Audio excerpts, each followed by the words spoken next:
Hello guys, हमारे YouTube channel पर आपका स्वागत है।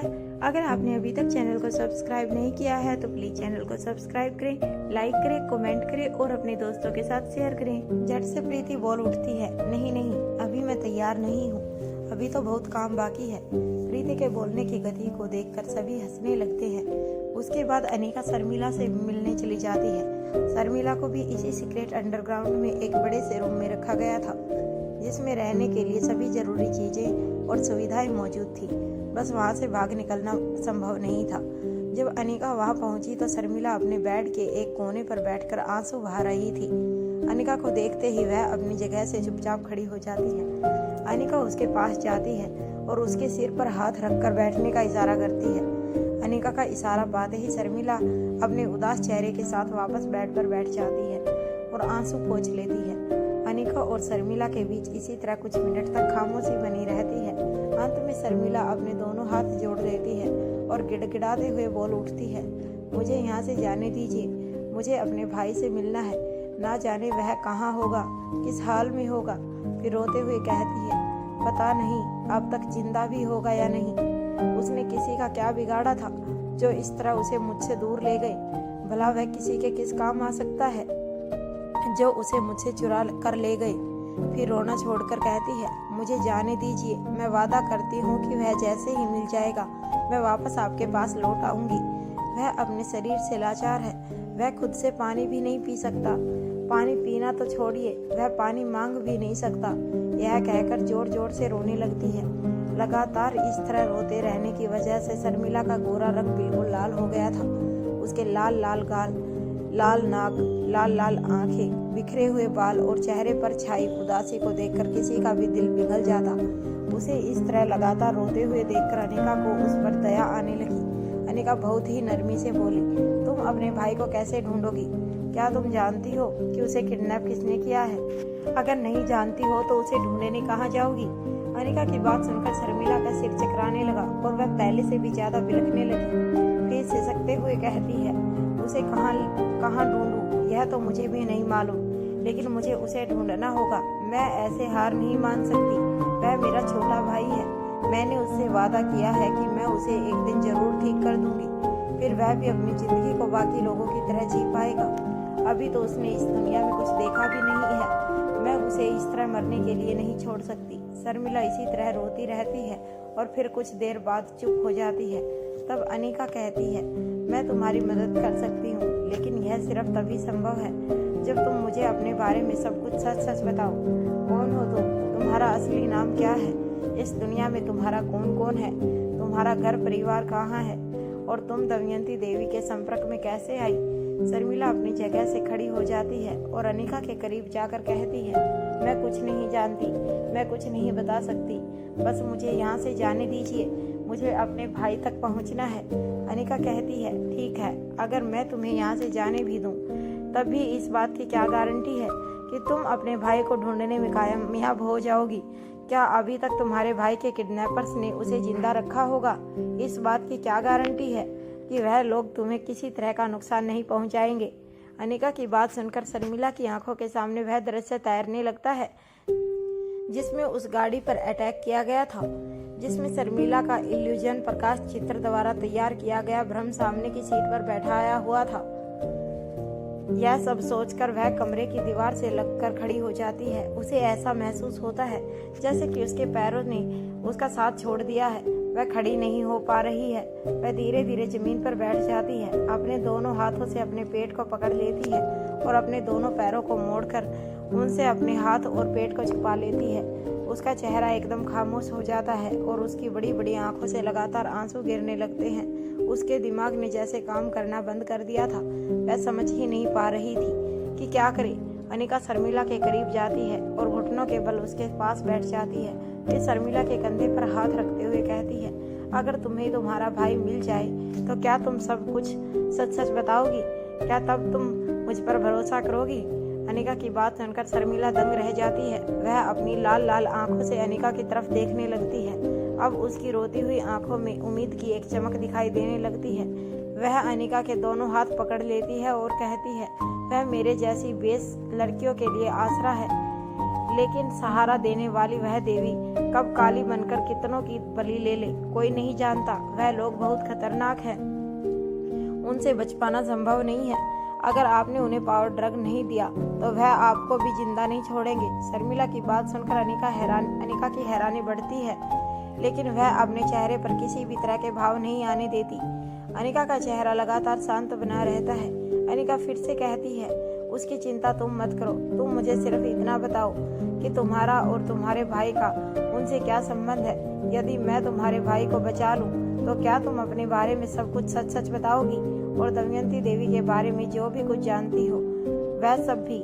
अनिका की बात सुनकर शर्मिला के दिमाग में अचानक से कई बातें गंज जाती हैं और वह अनिका से कहती है, हाँ, आपको मौत से क्या डर, आपके पास पावर ड्रग नाम की अमर बूटी है, आपने भी वह पी ही होगी, मतलब आपको भी कोई नहीं मार सकता और ना ही आपको कभी कोई बीमारी हो सकती है। शर्मिला की बातें सुनकर अनिका की हैरानी पहले से भी ज्यादा बढ़ने लगती है, लेकिन वह अपने चेहरे के भावों को छिपा लेती है। फिर खड़े होकर शर्मिला से कहती है, तुम्हारी हालत इस वक्त ठीक नहीं, तुम वक्त लो और फिर सोचकर जवाब देना, तुम्हें मेरा ऑफर मंजूर है या नहीं। अनिका बाहर की तरफ जाने लगती है, तभी पीछे से शर्मिला की आवाज आती है, रुकिए। अनिका अपनी जगह पर रुक जाती है। शर्मिला खड़ी होकर अनिका की तरफ 2 कदम आगे बढ़ती है और कहती है, अगर मैं आपको सब कुछ बताऊं तो क्या आप सच में मेरे भाई को बचा लेंगी? क्या आप उस अमर बूटी से मेरे भाई को ठीक कर देंगी? अनिका शर्मिला की तरफ मुड़ती है और उसका हाथ पकड़कर उसे बाहर ले जाती है। फिर उसे एक ऐसी कैबिन के सामने ले जाकर खड़ा कर देती है जिसके पारदर्शी शीशों से आर पार देखा जा सकता था। शर्मिला को उस शीशे के दूसरी तरफ जो दिखाई देता है वह किसी सपने से कम नहीं था। शर्मिला की आंखों से आंसू बहने लगते हैं। वह अनिका के पैर पकड़ लेती है और कहती है, आप जो कहेंगी वह मैं करूंगी। यहाँ जब अनिका शर्मिला के कमरे की तरफ गई थी तभी भूमिका शालिनी के पास पहुंच गई थी। शालिनी पूरी तरह से पसीने से लथपथ थी। उसे देखकर ऐसा लग रहा था जैसे उसके ऊपर बाल्टी भरकर पानी डाल दिया गया हो। उसके शरीर की हालत ऐसी थी जैसे कि उसमें सांसें तो बाकी हों लेकिन ताकत पूरी तरह से खत्म हो चुकी हो। भूमिका शालिनी का चेहरा ऊपर करते हुए पूछती है, क्या आप कुछ बताओगी या मैं बाद में आऊं? शालिनी रोते हुए कहती है, नहीं नहीं, तुम कहीं मत जाओ, मैं सब कुछ बताती हूँ, जो भी जानती हूँ वह सब बताती हूँ। भूमिका के कहती है, बताओ तुम उन तक कैसे पहुंची? शालिनी जवाब देती है, मैं उन तक नहीं पहुंची, वह मुझ तक पहुंचे। भूमिका कहती है, साफ साफ कहो। शालिनी कहती है, अनिका की वजह से मेरा डॉक्टरी का लाइसेंस कैंसिल हो गया, मेरा मंगेतर मुझसे छीन लिया गया, रोहित मारवा ने मुझे यहाँ से उठाकर दूर फेंक दिया, मुझे दर दर की ठोकर खाने पर मजबूर कर दिया। तभी कुछ आदमियों ने मुझे बिना लाइसेंस के मेडिकल रिसर्च वर्क ऑफर किया। इस तरह उन लोगों ने मुझे अपने साथ मिला लिया। भूमिका पूछती है, किस तरह की मेडिकल रिसर्च? खुलकर बताओ। शालिनी जवाब देती है, हर तरह की रिसर्च होती है वहाँ पर, जिसकी जैसी काबिलियत उसे उसी के हिसाब से इक्विपमेंट प्रोवाइड सामग्री उपलब्ध करवा दिए जाते हैं। दवाइयों से लेकर जहर तक, औजारों से लेकर हथियारों तक, प्राचीन शैली से लेकर आधुनिक तकनीकी तक कि कोई भी काम की चीज जो आप तैयार कर सकते हो। फिर कुछ रुककर शालिनी आगे कहती है, पानी के बीचों बीच द्वीप तो तुमने सुने होंगे, लेकिन इसके बारे में यह समझ लो कि वह एक रेगिस्तान द्वीपीय देश है। उनके पास ऐसी ट्रेंड आर्मी है जिसमें औरतें सैनिक हैं, मतलब यह फौज औरतों की फौज है जिनकी ताकत आदमियों से कई गुना ज्यादा है। उनमें कुछ कर गुजरने का जज्बा ऐसा है कि उन्हें मरने से भी डर नहीं लगता। भूमिका पूछती है, और उन औरतों के परिवार? शालिनी हंसने लगती है और कहती है, परिवार जिनके आगे पीछे कोई ना हो, उनका परिवार कैसा? भूमिका पूछती है, इन औरतों को कहाँ से इंपोर्ट किया जाता है? शालिनी जवाब देती है, इन्हें इंपोर्ट नहीं किया गया है, इसी देश की औरतें हैं और उन्हें इसी देश में आज़ादी चाहिए, बस इससे ज़्यादा मैं कुछ नहीं जानती। जितना भी जानती थी सब बता चुकी हूँ, उनकी पूरी जानकारी किसी के पास नहीं। यूँ समझ लो कि वह जितना जमीन के ऊपर है उससे कई गुना जमीन के नीचे है। भूमिका पूछती है, उन्हें मारवा परिवार से क्या चाहिए और वह अनिका के पीछे क्यों पड़े हैं? शालिनी जवाब देती है, तुम्हारी उस भोली भाली दिखाई देने वाली भाभी अनिका के पास कोई अमर बूटी है, उन्हें वही चाहिए। भूमिका पूछती है, कैसी अमर बूटी? शालिनी जवाब देती है, मुझे इससे ज्यादा कुछ नहीं पता, मुझे जितना भी पता था वह सारी जानकारी तुम्हें दे चुकी हूँ। फिर भूमिका कहती है, ठीक है, अब तुम मेरी एक बात सुनो। तुम्हें अपनी जिंदगी में कुछ ज्यादा ही गलतफहमियां हैं। या तो तुम्हें कुछ याद नहीं रहता या फिर तुम्हें भूलने की बीमारी है। कुछ रुककर भूमिका आगे कहती है, नहीं, तुम्हें भूलने की बीमारी नहीं हो सकती। आखिर डॉक्टर जैसे दिमाग को भूलने की बीमारी कैसे हो सकती है? पर कोई बात नहीं, मैं तुम्हारी मदद कर देती हूँ। तुम्हारा मंगेतर तुमसे किसी ने छीना नहीं था, बल्कि रोहित मारवा और उसकी दौलत को पाने के लालच में तुमने खुद उसे छोड़ा था। फिर जब उसे तुम्हारी हकीकत समझ आ गई तो वह पलटकर तुम्हारे पास नहीं आया। वैसे भी तुम्हारा मंगेतर भी बिल्कुल तुम्हारी ही तरह था, एकदम निम्न प्रवृत्ति का। और जहाँ तक तुम्हारे मेडिकल लाइसेंस की कहानी है, सभी जानते हैं कि अनिका की वजह से तुम्हारा लाइसेंस कैंसिल नहीं हुआ था। जिस डॉक्टर की लापरवाही की वजह से ऑपरेशन थिएटर में पेशेंट की जान जा सकती हो, उसे डॉक्टर बनाए रखने में कोई समझदारी नहीं। तुम्हारा ध्यान तुम्हारे काम से ज्यादा तुम्हारी महत्वाकांक्षाओं को हवा देने और दूसरों से जलने में था। इसीलिए तुम्हारा लाइसेंस कैंसिल हुआ था। तुम्हारे साथ जो कुछ भी हुआ उसके बाद भी तुमने कोई सबक नहीं सीखा, और अब मुझे नहीं लगता कि तुम्हारी जैसी सोच के साथ तुम आगे भी कभी एक बेहतर इंसान बन सकती हो। ऐसा कहकर भूमिका बाहर चली जाती है। उधर शर्मिला के यह आंसू इस बार दुख के नहीं बल्कि खुशी के थे। अनिका से कहती है, मैं किन शब्दों में आपका धन्यवाद करूं? आपने मुझे जीने की वजह दे दी है। आप मेरे भाई को ठीक कर दीजिए। अनिका शर्मिला को अपने हाथों का सहारा देकर खड़ा करती है और मुस्कुराकर कहती है, अमर बूटी जैसी कोई चीज है ही नहीं। अगर कोई चीज है तो वह है विज्ञान, और जिसमें भी खास चिकित्सा विज्ञान। इस ज्ञान का इस्तेमाल करके मैं पूरी कोशिश करूंगी कि तुम्हारे भाई को कम से कम इस लायक कर सकूं कि वह खुद पानी लेकर पी सके। शर्मिला अनिका की बात सुनकर आश्चर्यचकित रह जाती है और पलटकर फिर पूछती है, क्या सच में ऐसी कोई चीज नहीं? अनिका जवाब देती है, नहीं, ऐसी कोई जड़ी बूटी नहीं है। मैं तुमसे वादा नहीं करती कि तुम्हारा भाई आम लोगों की तरह सामान्य हो जाएगा, लेकिन यह वादा जरूर कर सकती हूँ कि वह आम लोगों की तरह सामान्य जिंदगी जरूर जी सकेगा। शर्मिला कहती है, क्या मैं उसे एक बार करीब से देख सकती हूँ? अनिका कहती है, नहीं, अभी नहीं। वह हमें लगभग मरी हुई हालत में मिला था, लेकिन वह बहुत ही बहादुर है, इसीलिए अपनी मौत से भी लड़ गया। जिस तरह तुम उससे मिलने के लिए तड़प रही हो, शायद उसी तरह बिना तुमसे मिले वह भी हार मानने वाला नहीं था। अभी उसकी हालत नाजुक है, इन्फेक्शन का खतरा भी ज्यादा है, इसीलिए अभी उसके पास कोई नहीं जा सकता। पर चिंता की कोई बात नहीं, वह जल्दी ही ठीक हो जाएगा। शर्मिला का भाई वही था जिसके बारे में कुछ दिनों पहले प्रीति ने अनिका से कहा था। आज शाम तक वह गिद्ध भी यहाँ पहुँच जाएगा। दरअसल इंस्पेक्टर गेरीवाल की मदद से शर्मिला का भाई मिल गया था, लेकिन वह लगभग अधम हालत में था। अनिका अपने बेस्ट ट्रीटमेंट से उसकी जान बचाने में कामयाब हो जाती है।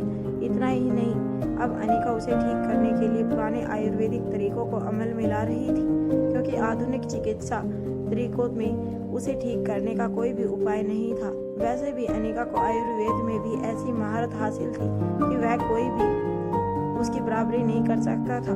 उसके बाद शर्मिला और अनिका दोनों वापस शर्मिला के कमरे में लौट आते हैं। शर्मिला बताना शुरू करती है, मेरे पिताजी एक पहाड़ी किसान थे। हमारे पास बहुत अधिक जमीन नहीं थी। गरीबी के कारण मेरे पिताजी पढ़ नहीं सके, लेकिन वह पढ़ाई के महत्व को जानते थे। इसीलिए दिन रात मेहनत करके मेरे पिताजी हम दोनों भाई बहनों को पढ़ाना चाहते थे। पिताजी कर्ज के चंगुल में फंस गए। उस साल हमारी फसल भी प्रकृति आपदाओं के चलते बर्बाद हो गई। अंत में जब कर्ज को चुकाने का कोई माध्यम नहीं रह गया, तब पिताजी ने आत्महत्या कर ली। अब हमारी उम्मीद सिर्फ मेरा छोटा भाई था, लेकिन उसकी रीढ़ की हड्डी पर चोट लगने से उसकी ऐसी हालत हो गई कि छोटी सी उम्र में ही वह हमेशा के लिए बिस्तर पर आ गया और पूरी तरह से मेरी माँ और मुझ पर निर्भर हो गया। इसके बाद कुछ सोचकर शर्मिला का रोना बढ़ जाता है और वह रोते हुए कहती है, हमारी गरीबी और लाचारी का फायदा उठाकर कर्ज वसूली के नाम पर मेरे साथ सामूहिक बलात्कार किया गया, और ऐसा सिर्फ मेरे साथ नहीं बल्कि मेरी माँ के साथ भी हुआ। उन लोगों के लिए किसी औरत की उम्र के कोई मायने नहीं। उनके लिए औरत सिर्फ उनकी हवस को पूरा करने के लिए एक जिस्म भर है। यहाँ तक कि हर उस परिवार की लड़कियों और औरतों को इस जिल्लत का सामना करना पड़ता था जो किसी भी तरह से उनके चुंगल में फंस जाते थे। फंसे हुए इन परिवारों के साथ ऐसा एक बार नहीं बल्कि बार बार होता रहता था। हमें बार बार इस नरक की यातना से बचाने के लिए मेरी माँ हम दोनों भाई बहनों को लेकर एक रात वहाँ से भाग निकली। गांव से निकलने के बाद हमने बहुत तरह की समस्याओं का सामना किया। कभी रहने के लिए छत नहीं थी, तो कभी खाने के लिए रोटी नहीं, तो कभी पहनने के लिए कपड़े नहीं थे। कुछ ही महीनों बाद जब हमारे दिन इसी तरह सड़कों पर भटकते हुए गुजर रहे थे, तभी हमें एक मिला जो हमें महिलाओं के उत्थान के लिए कार्य करने वाले एक समुदाय तक ले गया, और वहीं से उनके मालिक ने हमें दमयंती देवी के पास भेज दिया। वह मालिक कोई नेता था जिससे हमारी मुलाकात कभी नहीं हुई। हमने सिर्फ उसे दूर से ही देखा। शर्मिला की यह बात सुनकर अनिका के दिमाग में सिर्फ एक ही नाम आया, और वह नाम था योगराज का। शर्मिला ने अपनी बात को जारी रखते हुए आगे कहा, मैं पढ़ाई लिखाई में बहुत अच्छी थी, इसीलिए उन्होंने मुझे शहर में भेजकर पढ़ाया लिखाया, और मेरे भाई को हर वक्त देखभाल की जरूरत थी, इसलिए उसे मेरे साथ ही भेज दिया गया। और फिर मैंने उनके ही कहने पर होटल मैनेजमेंट का कोर्स किया, और उन्हीं के कहने पर आपके होटल इंटरनेशनल मनाली में नौकरी की। अनिका यह समझ चुकी थी कि शर्मिला को सोची समझी योजना के तहत पढ़ा लिखा कर एक मोहरे की तरह तैयार किया गया, क्योंकि उसकी मासूमियत की वजह से उसका ब्रेन वॉश करना जितना आसान था उतना ही सोने पर सुहागा था। शर्मिला की खूबसूरती जो हर क्षेत्र में मददगार साबित होती थी, साथ ही उसके भाई को इसीलिए भेजा गया था ताकि वह अपने भाई को छोड़कर कभी भी दमयंती देवी के चुंगल से निकलकर कहीं भाग ना सके। अनिका ने पूछा, और तुम्हारी माँ का देहांत कैसे हुआ? शर्मिला जवाब देती है, मेरी माँ जिंदा है और दमयंती देवी के पास है। अनिका ने कहा, तुमने मुझे जो कुछ भी बताया उसमें कहीं पर किसी का भी नाम नहीं मिला, क्या तुम मुझे हर किसी का नाम पता लिख कर दे सकती हो? शर्मिला कहती है, हाँ मैं लिख कर दे दूंगी। अनिका कहती है, एक आखिरी सवाल, अगर तुम्हें बताने में कोई दिक्कत ना हो तो मैं यह जानना चाहती हूँ कि उस दिन ऐसा क्या हुआ कि तुम्हें सनी पर हाथ उठाना पड़ा? अनिका का यह सवाल सुनकर शर्मिला झिझक जाती है, लेकिन फिर हिम्मत बांधते हुए जवाब देती है, दमयंती देवी का आदमी होटल में मुझसे मिलने आया था। शायद सनी सर ने मुझे उसके कमरे में आते जाते हुए देख लिया था, और उन्होंने बिना मुझसे कुछ पूछे मुझ पर उंगली उठाई।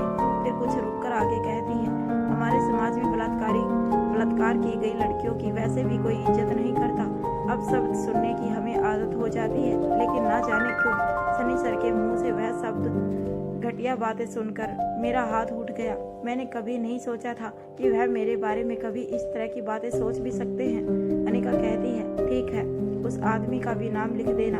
ऐसा कहकर अनिका शर्मिला के सिर पर प्यार से हाथ रखती है और फिर वहाँ से बाहर जाने लगती है। तभी शर्मिला अनिका को रोकते हुए कहती है, एक बात और जो मैं आपको बताना चाहती हूँ। अनिका पलटकर शर्मिला की तरफ देखने लगती है। शर्मिला कहती है, मेरा असली नाम सौम्या रावत है। अनिका मुस्कुराती है और फिर वहाँ से चली जाती है। अनिका भूमिका के पास आकर कहती है, शर्मिला को मेरा मतलब है सौम्या को पेन पेपर पहुंचा देना। वह कुछ लोगों के नाम और बाकी जानकारी देगी, जिससे हमें कुछ और लोगों को पहचानने में मदद मिल सकती है। भूमिका कहती है, मतलब उसका नाम शर्मिला नहीं है? अनिका नाम में अपनी गर्दन हिला देती है। तभी भूमिका फिर से कहती है, वो तो उसका नाम सौम्या है। अच्छा नाम है, सनी और सौम्या। तभी प्रीति भूमिका को छेड़ते हुए कहती है, बाकी सबकी जोड़ी बनाना बंद कीजिए, पहले अपनी जोड़ी के बारे में सोचिए। फिर कोटिल की तरफ देखते हुए कहती है, अगर भूमिका दीदी अपनी जोड़ी नहीं बना रही हैं, तो मैं सोच रही हूँ आपके लिए ही कोई सुंदर लड़की ढूंढ दूँ, कैसा रहेगा? कोटिल प्रीति का इशारा समझते हुए जवाब देता है, जैसे तुम्हें अच्छा लगे। यह पहली बार था जब भूमिका को कोटिल के इस जवाब पर ईर्ष्या महसूस होने लगी। अनिका वापस मारवा हाउस के लिविंग हॉल में लौट जाती है और वहीं सोफे पर बैठकर किसी किताब के पन्ने इस तरह पलट रही होती है जैसे कि उसमें कुछ ढूंढ रही हो। तभी मनीषा एक पार्सल लेकर आती है। आपके लिए यह एनवेलप लिफाफा आया है। अनिका मनीषा से वह लिफाफा ले लेती है और उसे लेकर अपने कमरे में चली जाती है। कमरे में जाने के बाद वह उसे खोलकर बाहर निकालती है। उसमें से एक मोटा पेपर बाहर निकलता है, जिसकी एक सतह सफेद रंग की थी जबकि दूसरी सिल्वर रंग की। दोनों की तरफ कुछ भी छपा हुआ नहीं था और ना ही कुछ बना हुआ था। इस तरह के प्लेन पेपर को देखकर अनिका कुछ समझ नहीं पाती। वह काफी देर तक उसे लगातार देखती रहती है। तभी अनिका के तीनों बच्चे शोर मचाते हुए वहां पहुंच जाते हैं। रिया कहती है, मॉम आज आपको हमारी इस लड़ाई को खत्म करना ही होगा। बताइए इन दोनों को और खासकर इस आर्यन को कि आने वाले टाइम में फाइटिंग में हम दोनों में से कौन बेस्ट होगा। मैं गेमिंग में दी बेस्ट हूँ। फ्यूचर में जब लोग गेमिंग एनिमेशन के अंदर जाकर वह करेंगे तब डेफिनेटली रिया की ही जीत होगी। तब इनकी मार्शल आर्ट फाइटिंग किसी काम नहीं आएगी। आर्यन कहता है, मॉम आप इसे समझाइए, यह कहाँ की बात को कहाँ ले जाती है। इसे कोई भी सीधी बात को हो उसका उल्टा ही मतलब निकालने लगती है। गेमिंग की दुनिया के बाहर भी बहुत बड़ी दुनिया है। इसी दुनिया में जब कभी किसी का सामना करना पड़ जाए तो उसके लिए हमें आज से ही तैयार होना पड़ेगा। अलेक्जेंडर कहता है, यह सच है कि हमारे होते हुए हमारी बहन को कोई छू भी नहीं सकता, लेकिन गेम के अलावा थोड़ा बहुत कुछ और सीख लेने में भी क्या बुराई है। मार्शल आर्ट ना सही पर और भी बहुत सारी चीजें हैं जिनसे एंटरटेनमेंट मनोरंजन किया जा सकता है। आर्यन कहता है, मॉम इसे बताइए कि आपके बेस्ट फाइटर होने के बाद भी डैडी और हम सबके रहते हुए भी आपकी किडनैपिंग हो गई। यह खुद भी इस बात को अच्छी तरह से जानती है, तब यह खुद भी आपके लिए कितना रोई थी। हम लोगों ने आपको हर जगह ढूंढा पर आपको ढूंढ नहीं पाए। आपकी अपनी स्किल्स की वजह से ही आप हमें वापस मिल सकी। दरअसल दोनों ही भाई अपनी बहन को बेहद प्यार करते थे और वह चाहते थे कि किसी भी तरह उनकी बहन गेम के अलावा दूसरी चीजों में भी दिलचस्पी ले। तीनों बच्चों की यह बहस इसी तरह से जारी रहती है।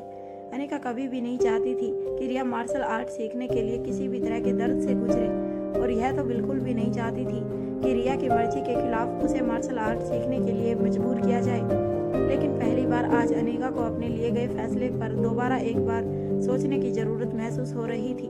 अभी यह सब चल ही रहा था कि तभी अलेक्जेंडर की निगाह उस पेपर पर पड़ती जिसकी पहेली को अनिका सुलझा नहीं पाई थी। अलेक्जेंडर पूछता है, मोम ये क्या है? अनिका बात को टालने के लिए जवाब देती है, यह एक पजल है जो अभी मोम से सुलझी नहीं है। अनिका की बात सुनते ही तीनों बच्चे अपनी लड़ाई को भूलकर उस पेपर को देखने लगते हैं। अलेक्जेंडर एकटक होकर उस पेपर को देखे जा रहा था। तभी रिया उसे अपने हाथ में उठाकर इधर उधर पलट कर देखती है और कहती है, यह कैसी पजल है जो दिखाई नहीं दे रही।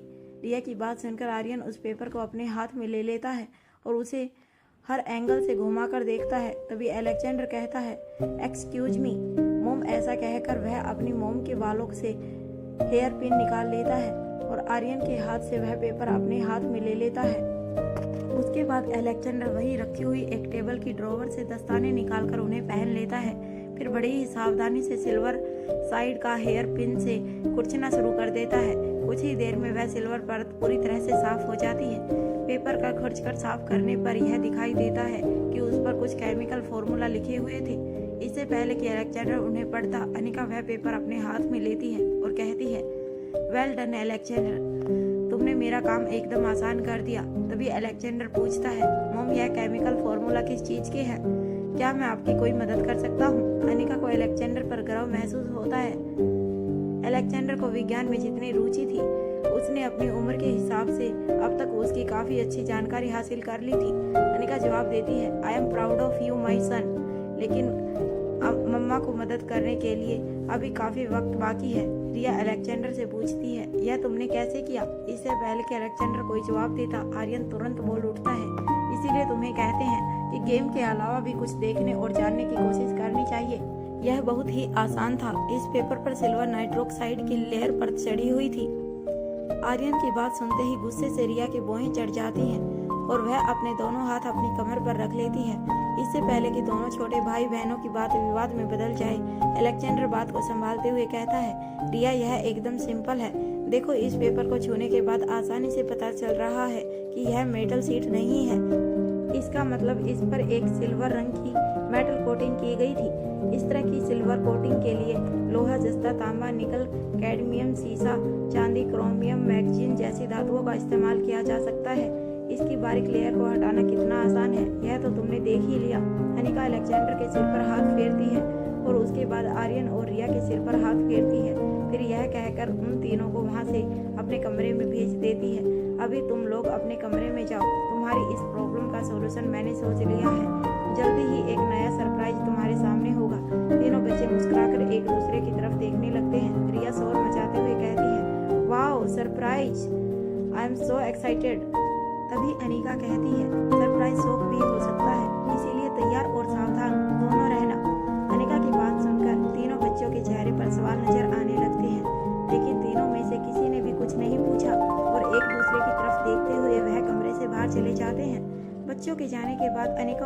पेपर पर लिखे केमिकल फॉर्मूले को बारीकी से अध्ययन करने लगती है। उसके बाद यह देखने के लिए कि इससे क्या बनकर तैयार होने वाला है, वह अपनी अंडरग्राउंड सीक्रेट रिसर्च लैब में चली जाती है। जब वह पेपर पर लिखे कंपोनेंट्स को तैयार करना शुरू करती है तो बड़ी ही आसानी से उसे यह समझ आ जाता है कि स्वाति मल्होत्रा ने उसकी मांगी हुई चीज का फॉर्मूला के रूप में भेजा है। स्वाति अच्छी तरह से जानती थी कि वह छोटी सी डोज कितनी खतरनाक साबित हो सकती थी। इसके अलावा अगर यह गलत हाथों में पड़ जाए तो उसके परिणाम बहुत ही भयंकर हो सकते थे। स्वाति ने जो प्रक्रिया लिखकर भेजी थी उसे पूरा करना इतना आसान नहीं था कि कोई भी सफलतापूर्वक इसे बना सके। इसे बनाने के लिए एक बड़ी टीम और उसके महीनों के अथक प्रयास की जरूरत थी। यह काम अकेले करने की ताकत स्वाति के अलावा सिर्फ अनिका की में ही थी। अनिका यह समझ चुकी थी कि उसे 2 से 3 दिन और रात लगातार इस एक्सपेरिमेंट पर काम करना होगा, लेकिन यह पहेली जितनी मुश्किल दिखाई दे रही थी उससे कहीं ज्यादा मुश्किल थी। इसकी 2 बड़ी वजह थी। एक, क्योंकि स्वाति ने इस प्रक्रिया के अंत में एक जगह पर खाली स्थान डालकर छोड़ा था, जिसका मतलब था कि अनिका को खुद समझना होगा कि यहाँ पर क्या किया जाना चाहिए। स्वाति ऐसा करके न सिर्फ अपनी बेटी की काबिलियत को जांचना चाहती थी, बल्कि किसी भी कारण से अगर यह फॉर्मूला गलत हाथों में पड़ जाए तो मानव जाति को उसके नुकसान से भी बचाना चाहती थी। दूसरा, अनिका इस ड्रग को इसी अवस्था में प्रयोग नहीं करना चाहती थी। वह इसमें अपनी जरूरत के हिसाब से सुधार करना चाहती थी, जो अपने आप में एक बड़ी चुनौती थी। यह वह सुधार था जो खुद स्वाति मल्होत्रा नहीं कर पाई थी। कुल मिलाकर अनिका को इस एक्सपेरिमेंट पर महीनों का समय चाहिए था। अनिका कुछ सोचती है और उसके बाद रोहित मारवा को मैसेज करती है। उसके बाद लैब से वापस अपने बेडरूम में लौट जाती है। उधर रोहित मारवा अपने ऑफिस के कैबिन में अपनी चेयर पर बैठा हुआ था। चिराग मेहता बहुत ही जरूरी मुद्दे पर रोहित को सभी डिटेल्स विवरण एक एक करके दे रहा था। तभी चिराग मेहता अपनी बात को जारी रखते हुए लैपटॉप पर एक वीडियो सर्च करता है और उसे रोहित मारवा की तरफ घुमाते हुए कहता है, सर यह देखिए, यह वीडियो नरेश मांझी ने भेजी है। नरेश मांझी 35 सालों से हमारी कंपनी के लिए काम कर रहे हैं। उनकी फैक्ट्री में जो सामान हमारे लिए तैयार किया जाता है, आज तक उसमें कभी कोई शिकायत नहीं आई, ना किसी तरह की मिलावट, ना किसी तरह की बेईमानी। नरेश मांझी एक सुलझे हुए आदमी है। रोहित मारवा खामोशी से चिराग की बातों को सुनते हुए उस वीडियो को देखने लगता है। चिराग मेहता अपनी बात को आगे बढ़ाते हुए कहता है, सर उनका प्रोडक्शन बहुत लिमिटेड, उत्पादन बहुत सीमित है, लेकिन उनके काम की गुणवत्ता की वजह से हम उन्हें आज भी ऑर्डर देते हैं। सर इस वीडियो में साफ दिखाई दे रहा है कि कुछ अनजान लोग रात के अंधेरे में तैयार किए गए माल में मिलावट कर रहे हैं। जिस वक्त यह घटना घटी, फैक्ट्री के सभी कैमरा ढक किए गए थे ताकि यह पता ही ना चले कि फैक्ट्री के अंदर क्या हुआ है, लेकिन यह एक हिडन कैमरा था जिससे यह फुटेज मिल गई है। रोहित मारवा चिराग की तरफ देखने लगता है और कहता है, क्या उन्हें हमारी मदद की जरूरत है? चिराग मेहता जवाब देते हुए कहता है, सर सिर्फ नरेश मांझी ही नहीं, बल्कि गिद्धर द्विवेदी जी, सीताराम रमैया जी की फैक्ट्री में भी कुछ इसी तरह की घटनाएं घटी हैं, लेकिन वहां से कोई वीडियो फोटोज नहीं मिल सकी। गिद्धर द्विवेदी जी की उम्र और अनुभव इतना अधिक है कि वह माल को देखकर ही बता सकते हैं कि उसमें कुछ गड़बड़ी हुई है। यह बात शक के दायरे में थी, इसीलिए उन्होंने मुझे फोन करके सारी बात बताई। और सर अगर सीताराम रमैया जी की बात की जाए तो उनकी लोगों के बीच छवि इतनी अच्छी है कि उनका माल डिस्ट्रीब्यूट तक पहुंचने के बाद भी सभी ने उसे एक अनजाने में कोई भूल की तरह समझकर उन पर कोई एक्शन नहीं लिया और माल वापस उनकी फैक्ट्री भेज दिया। रोहित मारवा पूछता है, क्या तुमने पता लगा लिया है कि यह नया दुश्मन कौन है? चिराग मेहता कहता है, जी सर, यह सब हरकतें विशंभर नागर की हैं। वीडियो फोटोज की मदद से उन आदमियों को ढूंढ लिया गया है जो फैक्ट्री में मिलावट के लिए गए थे। हमारे आदमियों और आईटी सेल की मदद से यह पता चल चुका है कि यह सब लोग किसी न किसी तरह विशंभर नागर से जुड़े हुए हैं। रोहित मारवा पूछता है, क्या विशंभर नागर की इतनी हिम्मत की वजह योगराज है या मामला कुछ और है? चिराग मेहता कहता है, सर यह सही है कि हर काले कारनामे के लिए उसे योगराज का पूरा सहयोग है, लेकिन यह सब काम करने के लिए उसे योगराज ने नहीं कहा होगा। सिर्फ मारवा कंपनी ही नहीं, बल्कि गुलेरिया कंपनी की इमेज छवि भी मार्केट में खराब करना इस वक्त विशंभर नागर की प्राथमिकता में है। अपनी बात पूरी करके चिराग मेहता रोहित मारवा के बोलने का इंतजार करता है। रोहित मारवा कुछ सोच रहा होता है, तभी चिराग मेहता कहता है, अगर आप कहें तो इस विशंभर नागर इससे पहले कि चिराग मेहता अपनी बात पूरा करता, रोहित मारवा उसे बीच में ही रोक देता है और कहता है, अभी नहीं, फिलहाल अपने सभी ठेकेदार, डीलर्स और बाकी मारवा कंपनी से जुड़े सभी मेंबर्स को अलर्ट सावधान कर दो और सिक्योरिटी बढ़ा देने के लिए कहो। अगर किसी को कोई भी किसी भी तरह की परेशानी होती है तो वह सीधा तुम्हें कांटेक्ट करे और इस विशंभर नागर की पूरी जन्म कुंडली निकालो, साथ में इसके फैलाए हुए परिवार की भी। चिराग मेहता कहता है, जी सर। तभी रोहित के फोन पर मैसेज फ्लैश होता है। यह मैसेज अनिका का था। अनिका का मैसेज देखते ही रोहित के चेहरे पर मुस्कान आ जाती है। वह अपना फोन उठाता है और मैसेज चेक करता है, फिर चिराग मेहता से कहता है, क्या कुछ और कहना है? चिराग मेहता कहता है, जी सर। फिर अपनी बात को आगे बढ़ाते हुए कहता है, सर अब्दुल्ला का मैसेज है कि अब शालिनी का क्या करना है? रोहित मारवा ने कहा। इस पर अनिका ने क्या कहा? चिराग जवाब देता है, मैडम का कहना है कि अब वह उनके किसी काम की नहीं। रोहित जवाब देता है, पिछली बार तुम शालिनी को एक मौका देकर देख चुके हो, इस बार क्या करना है तुम बेहतर तरीके से जानते हो। ऐसा कहकर रोहित अपनी सीट से उठता है और बाहर की तरफ चला जाता है। जब रोहित मारवा हाउस 2 पहुंचता है तो उसे अनिका कहीं दिखाई नहीं देती। फिर कुछ सोचकर वह सीक्रेट अंडरग्राउंड में चला जाता है, जहां अनिका, भूमि, कोटिल और प्रीति बहुत ही सीरियस होकर किसी मुद्दे पर बात कर रहे थे। प्रीति एक लिस्ट दिखाते हुए कहती है, यह उन सभी नौकरों की डिटेल्स है जो पिछले 5 सालों में बिना किसी को कोई इन्फॉर्म किए नौकरी छोड़कर चले गए हैं और इनमें से एक का भी कोई अता पता नहीं। भूमिका कहती है, यह एकदम साफ है कि यह लोग दुश्मनों के प्लांट किए हुए आदमी थे जो शक के घेरे में आने से पहले यहाँ से चले गए या फिर अपने काम को अंजाम देकर यहाँ से गायब हो गए, या फिर यह भी हो सकता है कि दुश्मन ने किसी और मिशन पर भेज दिया हो। इन सभी के जिंदा होने की संभावना बहुत कम है। जिस तरह से सौम्या, डॉक्टर शालिनी और वह तीसरी औरत को मारने की कोशिश की गई, उससे यह साफ है कि यह एक बार काम खत्म होने के बाद अपने आदमियों को भी खत्म कर देते हैं। तभी कोटिल कहता है, इनके दिए गए फोन नंबर में से कोई भी फोन नंबर उनके यहाँ से जाने के बाद कभी भी एक्टिव नहीं हुआ और उनके यहाँ से नौकरी छोड़कर गायब होने तक यह नंबर दिल्ली में ही एक्टिवेट थे।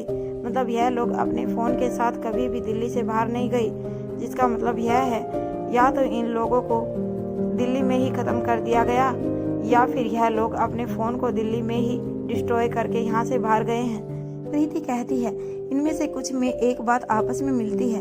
इनमें से करीब 4 औरतें ऐसी हैं जिनके चेहरे पर आग के झुलसने के निशान थे, या फिर उनका चेहरा पूरी तरह से खराब था जिसकी वजह एसिड अटैक या चेचक के दाग या फिर कोई दूसरी वजह भी थी।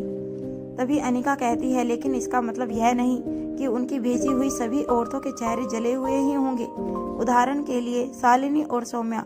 तभी भूमिका अनिका की तरफ एक फाइल बढ़ाती है और कहती है, इस फाइल में वह सारी इन्फॉर्मेशन है जो हमें शालिनी से मिली है। इसके अलावा एक और फाइल बढ़ाते हुए कहती है, इसमें वह सारी डिटेल्स है जो सौम्या ने दी है। इसमें कुछ नाम बहुत ही जाने पहचाने हैं। इससे पहले कि बात और आगे बढ़ती, रोहित उनके पास पहुंच जाता है और कहता है, मुझे लगता है तुम सब मेरी बीवी का असर हो गया है, पर क्या किया जा सकता है, मेरी बीवी है ही ऐसी। रोहित की बात सुनकर अनिका उसे तिरछी निगाहों से तेज लुक देखती है। तभी भूमिका अनिका के कंधे पर अपने दोनों हाथ रखते हुए कहती है, इसे कहते हैं प्यार, हर चीज की मिसाल है मेरा भाई। बिजनेस कैसे करना चाहिए कोई मेरे भाई से सीखे, प्यार कैसे करते हैं यह भी कोई मेरे भाई से सीखे। रोहित मारवा के सामने प्रीति या कोटिल कुछ बोल सके इतनी हिम्मत उनमें नहीं थी, इसीलिए चुपचाप खड़े होकर भूमिका की बात सुनकर मुस्कुराने लगते हैं। माहौल को देखकर बात को बदलते हुए रोहित मारवा कहता है, तुम सब लोग हमेशा काम में ही लगे रहते हो, कभी कभी ब्रेक भी लेना चाहिए, दिमाग अच्छा काम करता है। चलो सभी तैयार हो जाओ। सभी को रोहित की तरफ से आज की डिनर पार्टी। भूमिका कहती है, पार्टी नहीं, मुझे कहीं नहीं जाना, आप सब लोग जाओ, मैं यहीं ठीक हूँ, वैसे भी मुझे कुछ जरूरी काम निपटाने हैं। भूमिका एक जिंदा दिल लड़की थी जो हर पल को भरकर जीने के विश्वास रखती थी। जमाने के हिसाब से चलना, लड़कियों की तरह खूब सजना संवरना, लोगों को अपनी खूबसूरती से आकर्षित करना, उन्हें खुद से बांध कर रखना, यह सब भूमिका के स्वभाव की खूबियां थी। लेकिन पिछले कुछ सालों में हर बीतते समय के साथ भूमिका का स्वभाव बदलता जा रहा था। उसे अब अपनी ड्यूटी के अलावा और किसी चीज में कोई रुचि नहीं रह गई थी। भूमिका अपने प्रति उदासीन होती जा रही थी। अनिका कहती थी, अनिका चाहती थी कि भूमिका एक बार फिर से अपनी जिंदगी की ओर लौटे, इसीलिए अचानक ही रोहित मारवा ने यह प्लान बनाया था। रोहित जवाब देता है, मैं पूछ नहीं रहा हूँ, मैं बता रहा हूँ कि हम सब जा रहे हैं।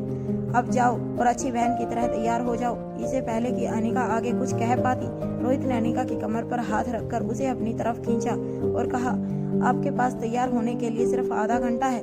रोहित की रोमांस को देखकर अनिका, प्रीति और कोटिल तीनों के चेहरे पर मुस्कुराहट आ जाती है। तीनों ही एक दूसरे की तरफ देखकर अपने बदलते हुए चेहरों के भाव को छिपाने की कोशिश करते हैं। रोहित की इस हरकत पर अनिका उसे अपनी लंबी लंबी पलकों वाली बड़ी बड़ी आंखों से इशारा करती है कि कम से कम वह अपने रोमांस को अंजाम देने से पहले आसपास तो देख लिया करे। रोहित अनिका का इशारा समझकर मुस्कुराते हुए धीरे से उसकी कमर से हाथ हटा लेता है। अनिका कहती है, ठीक है, मैं बच्चों को तैयार कर लेती हूँ। ऐसा कहकर अनिका बाहर की तरफ जाने लगती है। तभी रोहित उसके पीछे पीछे जाता है और कहता है, बच्चों के एग्जाम्स पास ही हैं, क्या तब भी तुम उन्हें साथ ले जाना चाहती हो? अनिका रोहित के कहने का मतलब समझ गई थी, इसीलिए एक बार फिर से रोहित को घूर कर देखती है। रोहित कहता है, मैं मना नहीं कर रहा हूँ, जैसा तुम्हें ठीक लगे वैसा करो। यह पहली बार था जब रोहित बच्चों को साथ लेकर जाने के पक्ष में नहीं था। इसका मतलब साफ था कि बच्चों के साथ ले जाना ठीक नहीं होगा।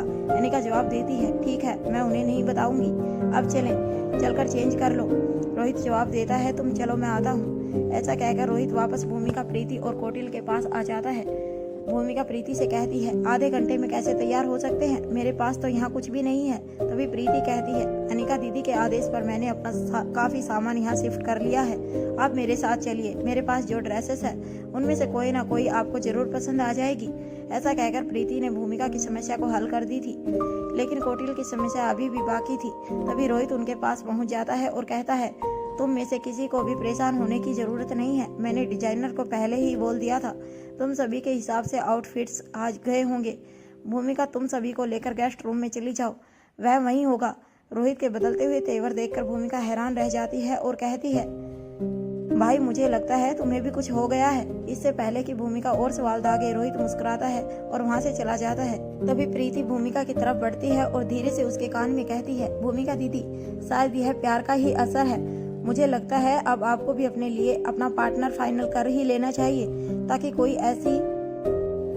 इसी तरह आपके भी केयर करे। प्रीति की बात सुनकर भूमिका प्रीति के सिर पर हाथ मारती है और कहती है, लगता है लड़की कुछ ज्यादा ही बड़ी हो गई है। अनिका जैसे ही अपने बेडरूम में पहुंचती है, वह देखती है कि वहां पहले से ही अनिका और रोहित के आउटफिट तैयार थे। अभी अनिका ड्रेसेस को देख ही रही थी कि इतने में रोहित वहां पहुंच जाता है और कहता है, मुझे उम्मीद है तुम्हें यह पसंद आएगा। अनिका बिना कुछ कहे अपनी ड्रेस लेकर वॉशरूम की तरफ चली जाती है और रोहित बेडरूम में ही तैयार होना शुरू कर देता है। वहाँ कोटिल को अपनी आउटफिट पसंद करने में 2 मिनट का भी समय नहीं लगता, लेकिन भूमिका और प्रीति में एक दूसरे की ड्रेस को लेकर विवाद खड़ा हो जाता है। भूमिका प्रीति को कोई भी शॉर्ट ड्रेस पहनने के लिए फोर्स कर रही थी और वही प्रीति कह रही थी, मैंने कभी भी ऐसी ड्रेस नहीं पहनी है, मैं बिल्कुल भी कंफर्टेबल नहीं हो पाऊंगी। भूमिका कहती है, कभी नहीं पहनी तो अब पहनो, हर चीज की शुरुआत कभी ना कभी होती ही है। तुम सुंदर हो, वेल मेडल हो, अभी इस उम्र में ऐसे आउटफिट नहीं पहनोगी, तब क्या बुढ़ापे में पहनोगी? चलो मैं तुम्हें कंपनी दूंगी, तब तुम जरूर कंफर्टेबल हो जाओगी। फाइनली भूमिका की पसंद की 2 ड्रेस फाइनल होती हैं, एक प्रीति के लिए और दूसरी भूमिका के लिए। कुछ देर के बाद सभी लिविंग हॉल में तैयार होकर पहुंच जाते। रोहित ने जाने के लिए वेनिटी वैन का अरेंजमेंट किया था। तभी चिराग मेहता वहां पहुंचता है और कहता है, चलने के लिए सभी तैयारियां हो चुकी हैं, अगर सभी तैयार हैं तो हम यहां से निकल सकते हैं। रोहित पूछता है, चिराग मेहता, तुम्हारी वाइफ दिखाई नहीं दे रही? चिराग मेहता मुस्कुराकर जवाब देता है, उसकी तबीयत कुछ ठीक नहीं है, इसीलिए वह साथ नहीं आना चाहती थी, तो मैंने भी ज्यादा फोर्स नहीं किया। चिराग मेहता के चेहरे के भाव देखकर भूमिका को बिल्कुल भी अच्छा नहीं लगता और वह पलटकर कहती है, कैसे पति हो तुम? तुम्हारी बीवी की तबीयत खराब है और तुम इतना मुस्कुराकर बता रहे हो जैसे कि तुम उसे साथ लाना ही नहीं चाहते थे। चिराग मेहता फिर से मुस्कुराकर जवाब देता है, नहीं मैडम, ऐसी बात नहीं है। अभी यह नोकझोंक चल ही रही थी कि प्रीति के चेहरे पर स्माइल आ जाती है और वह भूमिका को रोकते हुए कहती है, भूमिका दी, हमेशा तबीयत खराब होने का मतलब दुख नहीं होता, कभी कभी खुशी भी होता है। जिस अंदाज में प्रीति ने यह बात कही थी, भूमिका का सारा मांजरा समझ में आने में जरा भी देर नहीं लगी और वह पलटकर चिराग की तरफ देखकर कहती है, कांग्रेचुलेशन चिराग मेहता। चिराग मेहता जवाब देता है, थैंक यू मैडम। उसके बाद सभी वैनिटी कार में बैठ जाते हैं। तभी अनिका कहती है, हम लोग जा कहाँ रहे हैं? चिराग मेहता जवाब देता है, it's a surprise for you madam. Bhumi कहती है, तो यह बताओ कि हम कितनी देर में पहुंच जाएंगे। चिराग मेहता जवाब देता है, करीब डेढ़ घंटा मैडम। इस वक्त सूरज डूब चुका था और चारों तरफ अंधेरा फैल चुका था। पूर्णिमा का चांद आसमान में चमकते हुए मानो गाड़ी के साथ साथ चल रहा था। मौसम में ठंडक का एहसास होने लगा था। हाईवे पर तेज हवाओं को चीरकर चलती हुई गाड़ी की हल्के हल्के आवाज और चारों तरफ फैली हुई खामोशी रोमांच पैदा कर रही थी।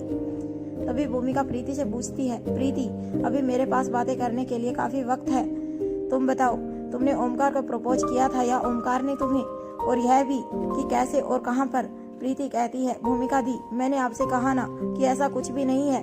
भूमिका कहती है, ऐसा कुछ भी नहीं है मतलब। प्रीति जवाब देती है, मतलब हम में से किसी ने किसी को प्रपोज नहीं किया है। We are just friends.